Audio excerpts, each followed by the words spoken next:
제가 예전에 한 10년 전, 15년 전, 10년 전에 그때는 이제 굉장히 자기 개발을 열심히 하던 사람으로서 계획이 굉장히 많고 그다음에 뭐 한 달 계획, 뭐 1년 계획 이런 거 있잖아요. 거기에 묻혀서 살 때였습니다.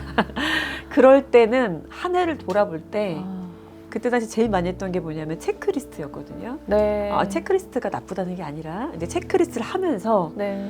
잘했으면은 뿌듯해서 너무 이렇게 올라가고 마음이 우월해지고 뭔가 체크를 못하고 하면은 좌절하고 자기 비난을 좀 하게 되고 그래서 체크하고 OX 이렇게 하면서 나도 모르게 나를 평가하고 있더라고요. 그냥 이렇게 한 해를 어떻게 지냈나 그대로 보면 되잖아요. 10년 전, 15년 전 이렇게 저를 떠올리면은 너무 평가하고 있는 거죠. 그래서 혹시나 제가 이렇게 연말에 나의 한 해를 돌아보면서 평가하겠다는 마음보다는 그냥 한 해 동안 내가 어떤 모습으로 좀 있었나 그냥 있는 그대로 한번 나를 돌아봐야지 이 마음이면 좋을 것 같아요. 사실 이 마음을 가져도 평가하게 되잖아요. 맞아요. 그렇죠? 네. 그래서 우리가 또 인간이니까 잘한 거에 대해서는 좀 우쭐할 때도 있고 네. 좀 못한 게 있으면 확 낙심도 되는데 그래도 돌아보겠다라고 마음 먹을 때는 나를 좀 그대로 봐야지 라는 마음가짐으로 보면은 자기 비난이나 질책을 좀 덜하게 되지 않나 싶어요. 지금은 사실 이제 계획이 없어요. 저는 하루하루 사는 하루살인데 그래서 네 그래서 뭐 이렇게 되돌아볼 때도 그때 그랬으면 좋았을 텐데 아쉬운 건 있지만 나는 왜 이렇게 능력도 없어. 난 이런 것도 못할 사람이야. 내 주변에는 날 다 미워하는 사람뿐이야. 날 다 떠났어. 그런 마음이 사실 이제 많이 없어졌죠. 많이 없어졌고 지금은 그냥 아쉽다. 며칠 정도만 그때 좀 그랬더라면 한 3, 4일 정도 이렇게 지나고 정화가 되고 하면은 희망의 마음이 또 다시 생기는 것 같아요. 어떠세요? 되돌아보실 때 혹시 좀 어떤 방식으로 좀 돌아보시는 것 같으세요?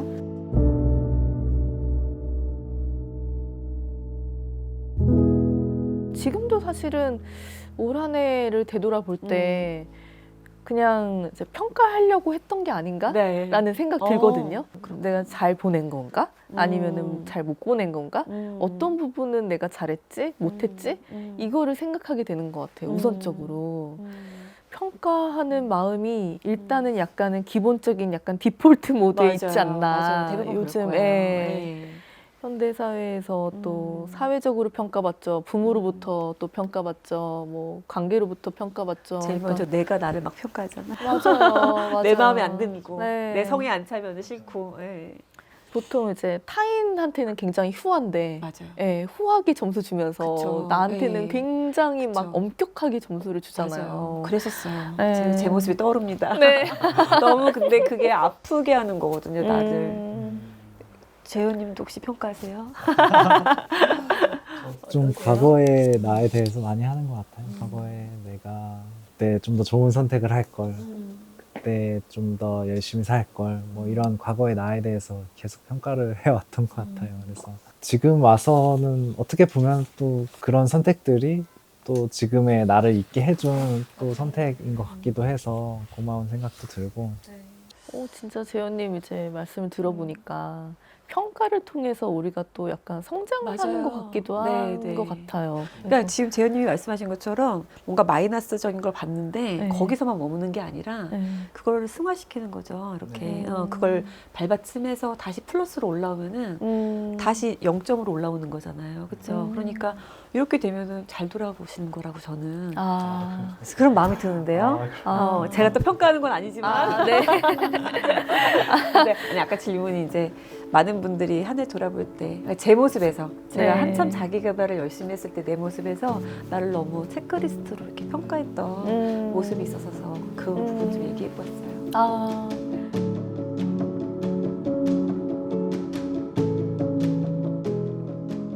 그러면 소장님 이렇게 평가를 하는 것 자체는 네. 그게 뭐 나쁜 것은 아니죠. 아닌 거죠. 네. 평가도 들어오고 뭐 미움도 들어오고 네. 또 남을 자신을 보면서도 비교도 되고 우리가 여러 가지 좀 부정적이라고 하는 그 감정들이 있잖아요. 그걸 느끼는 거 나쁜 거 아니죠. 감정은 나쁘고 좋은 게 아니고 네. 지금 말하신 것처럼 나쁜 게 들어와도 나쁘다고 생각하는 게 들어와도 다시 우리는 회복할 수 있는 자가 치유 능력이 있잖아요. 그렇죠? 네. 근데 이제 이게 작은 사건이면은 네. 내가 감당할 수 있을 거라는 사건이면 괜찮은데 처음 부딪혀 보는 사건이거나 아니면 너무 급격하게 예고하지 못했던 일들이면은 좀 어렵죠. 그렇죠? 네. 그때는 자꾸 평가하게 되고 당연히 나는 그 맞아. 정도밖에 안 되나 봐. 내가 이러니까는 가정을 유지하지 못하지. 내가 이러니까는 직장에서 인정을 못 받지. 이렇게 바로 그 골로 빠지는 마이너스의 그 골로 빠지는. 근데 저희가 지금은 굉장히 평온한 마음 상태에서 지금 네. 인터뷰를 하다 보니까 좋은 얘기가 나오는 것 같아요. 좀 안 좋았어도 우리가 이렇게 회복할 수 있다는 얘기 할 수 있는 것 같아요. 평가를 하고 그 다음 단계가 굉장히 그쵸. 중요하겠네요. 평가하는 마음이 나쁜 거는 아니죠. 사실 하루에도 평가를 얼마나 많이 할까 싶어요. 제가 밖을 보면서도 그렇고 제 맞아. 자신한테도 그렇고 그렇죠. 어떻게 보면은 이제 자기 자신에 대한 이제 평가 외에도 또 타인을 평가할 때 타인한테 그 미운 감정 네. 이런 것도 굉장히 많이 생기거든요. 맞아요. 왜냐하면 제 기준에서 봤을 때 저 사람은 나쁜 사람, 좋은 네, 사람 기준으로. 이렇게 평가하니까 네. 결국에는 나쁜 사람은 제 안에 이제 미움으로 가득 차 있는 거예요. 그래서 저 사람 못됐다. 네, 맞아요. 아주 그냥 못돼 처먹었네 막 없어져야 되죠. 이 그러니까. 세상에서. 이런 마음이 생기기도 하는데 네. 이런 이제 상대를 어떤 미워하는 감정 이런 것들은 과연 이제 좀 저에게 좋은 감정일까요? 그때 그 미워하는 감정이 나쁜 게 아니라 내가 저 사람을 미워하고 있구나라고 알아차리지 못하는 게 조금 거기가 더 우리가 봐야 될 점인 것 같아요. 우리는 사실 누구든지 미워하는 감정이 들어올 수 있고 미워하는 못마땅한 감정이 들어올 수 있잖아요. 내가 길거리 오늘 아주 새 신발을 신고 왔는데 누가 발을 딱 밟고 지나가면 에이 이러면서 안 좋은 감정이 들어올 수도 있고 이렇게 일상의 사소한 것부터 내가 뭔가 준비를 해가지고 짠 하고 보여줬는데 내가 수고한 거는 전혀 알아주지 못하고 안 좋은 평가만 들어올 수도 있고 그러면은 미움이 또 생길 수도 있고 그래서 미움이 들어오는 거에 대해서 너무 자책하실 필요는 없어요. 내가 누군가를 미워할 수 있다는 것부터 먼저 수용할 때 내가 지금 미워하고 있구나. 내가 미워하고 있는 내 마음을 먼저 수용을 해야 돼요. 근데 우리는 보통 내가 왜 미워하지? 내가 이렇게까지 공부하고 알았는데도 이렇게 또 미워하네? 이렇게 여기서 멈추느라고 그 다음을 못 가거든요. 근데 미움이 또 들어왔네. 미워하네. 그래. 내가 미워할 수 있는 사람이지. 이렇게 수용이 되어지면 그 다음에는 바로 내가 왜 미워하게 됐을까를 볼 수 있죠. 저 모습이 나에게도 있잖아요. 그렇죠. 저 사람이 나 발 밟고 지나간 거 저도 뭐 없겠어요? 지나가면서 지금까지 살면서 누구 발 안 밟고 뭐 팔 안 쳐본 적 있겠어요? 네. 그렇죠? 미워하는 감정이 들어오는 거에 너무 화들짝 놀라지 말고 받아들이고 좀 고요히 있으면 그 다음에 감정인 저 모습이 나일 수도 있구나. 상대방의 모습이 나일 수도 있구나. 이게 들어오면 이제 이게 성찰이 시작이 되는 거죠. 내면에서 움직여지고 있는 거죠. 그러면서 또 그 다음으로 흘러가는 게 위로도 되죠. 나도 또 저랬던 적이 있으니까 나도 오죽하면 오죽 바빴으면 저 새 신발을 밟았을까. 자기 위로가 또 들어오고 그러면 다시 밖에 사람이 저 사람을 보면 저 사람도 어쩔 수 없었으니까 내 발을 밟았겠지. 저 사람도 어쩔 수 없었으니까 이 정도밖에 결과물을 못했겠지라고 이해하게 되고 다시 바라보게 되고 그러면 그때 아까 화들짝 놀라서 미움이라는 감정이 놀라서 밀쳐놨던 들춰보지 못했던 그 마음을 다시 돌보게 되고 그러면 그게 이제 하나의 섹션인 것 같아요. 그렇죠. 그러니까 미운 감정이 들어오는 거는 우리는 아마 살아있는 동안은 근데 미워하는 감정을 받아들이는 거. 내가 미워하고 있구나. 상대방. 보통 안 받아들이잖아요.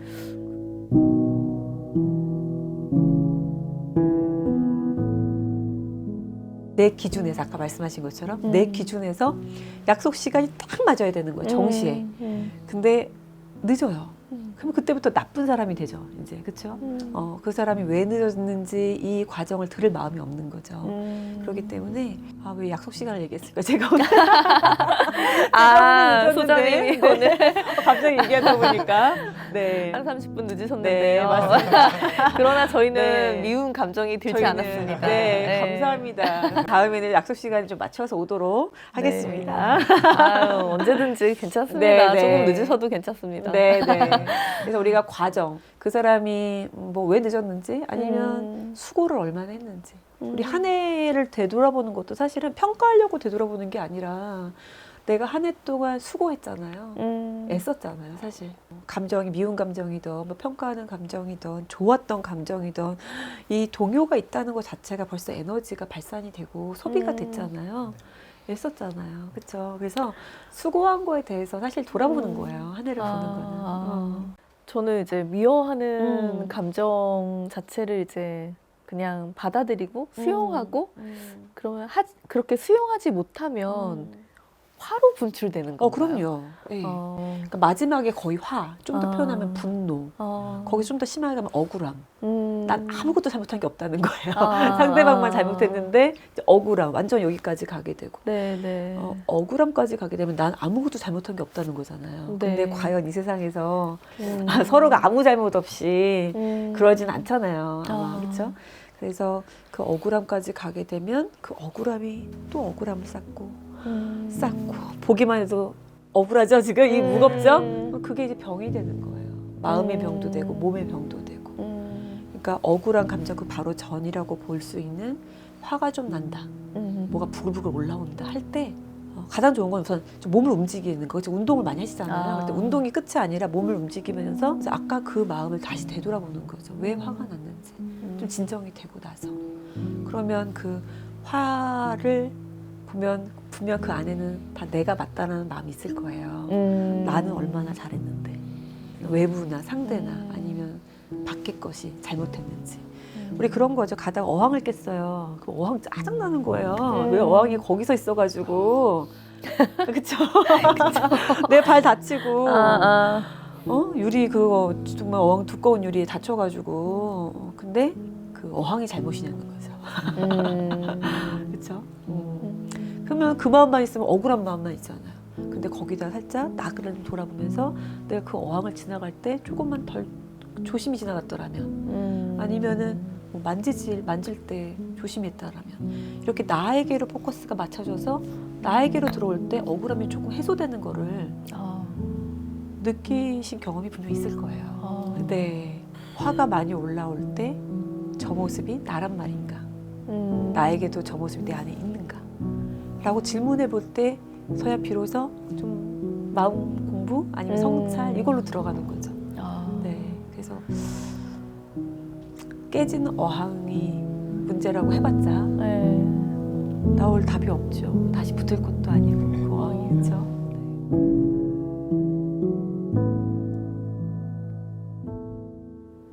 이렇게 딱 이해가 되다가 어느 순간 또 약간 이런 건가? 그렇죠. 아리까리하고 그런 상태인 것 같아요. 그러니까 소장이 말씀하시는 네네. 감정 정화나 이제 마음 공부라는 것 자체가 이제 내 감정을 알아차리는 거. 네. 그러니까 내가 지금 이런 감정이 네. 들어왔구나라는 거를 알아차리는 그걸 통해서 이제 네. 뭐 미워하는 감정이든 자기 비난이든 이런 감정들이 다 이렇게 씻어질 흘러갈 수 수 있는 있죠. 건가? 네. 약간 그게 어느 때는 또 이해가 안 될 때도 있어요. 근데 시간이 있잖아요. 네.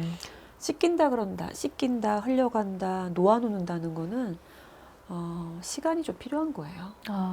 내일 갑자기 확 용서 못할 사람이 용서되지 그런 게 아니고 차츰차츰, 차츰차츰. 조급하게 생각하면은 이해가 안 될 수도 있지만 그래? 아마 지금 이 얘기를 들으시면서도 조금 혼돈이 된다 하시는 분이 있으면은 네. 그래 무슨 내가 여기까지 얘기를 들었는데 내 생활에서 한번 지내봐야지. 요 정도 마음만 있으시면 돼요. 설마 이 영상을 보시면서 내 마음이 갑자기 확 가라앉는다? 네. 그럼 굉장히 명강이죠.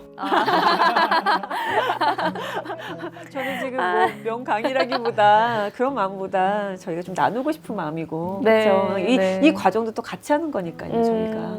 맞아요. 네네. 재현님 같은 경우는 갑자기 훅? 네. 준비하시고. 네. 재현님은 이렇게 누군가를 미워해 보신 적이 있으시겠죠? 누구나 다 이제 맞아요. 미운 감정이라는 건 없을 수 없으니까. 저는 이제 최근에 가족 톡방에서 저의 어떤 일상을 이제 공유하게 되면은 아무래도 이제 저희 아버지께서 이것저것 조금은 뭔가 잘 됐으면 하시는 마음에 잔소리를 조금 하시는데 네.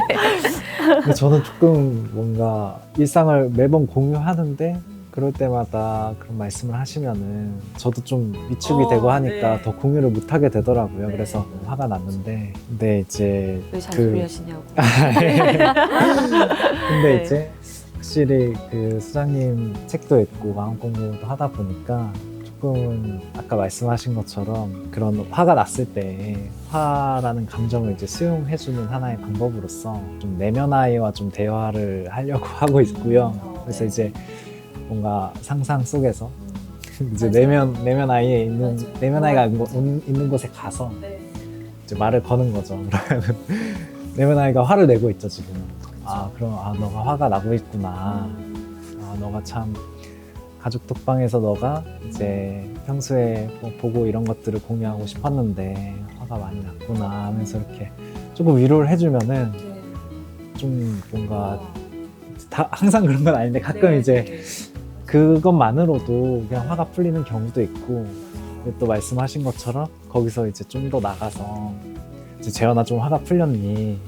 근데 재현아 너도 뭔가 다른 사람 좀 잘 됐으면 좋겠어서 이것저것 잔소리 할 때도 많지 않냐고. 내 모습을 보는 거죠. 네. 와, 네네. 그래서 좀 내면 아이한테 조금 너가 이해해 줄 수도 있겠냐고 조금 물어보면은 네 조금은 나아지는 것 같더라고요. 내면 아이하고 이렇게 대화하는 실예를 들어주니까 맞아요. 저도 들으면서 네.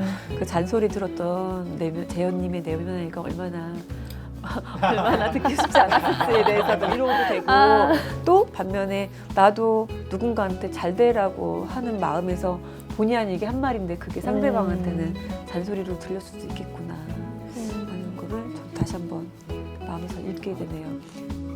이제 마음 공부나 정화를 얘기하다 보면 제일 많이 또 듣는 질문 중에 하나가 그러면 마음에서만 그렇게 하면 되냐 계속 잔소리하면 어떡할 거냐 네. 이런 질문들이 있거든요. 네. 근데 이제 지금 뭐 한 번 해보셨다고 치면 예를 들어서 요거를 한 번 경험해서 요 정도까지 마음이었다. 2번 하고 3번 하면은 어떤 용기가 생기냐면 아버지한테 아버지 기분도 안 상하고 내 기분도 안 상하게 말할 수 있는 지혜가 생겨요.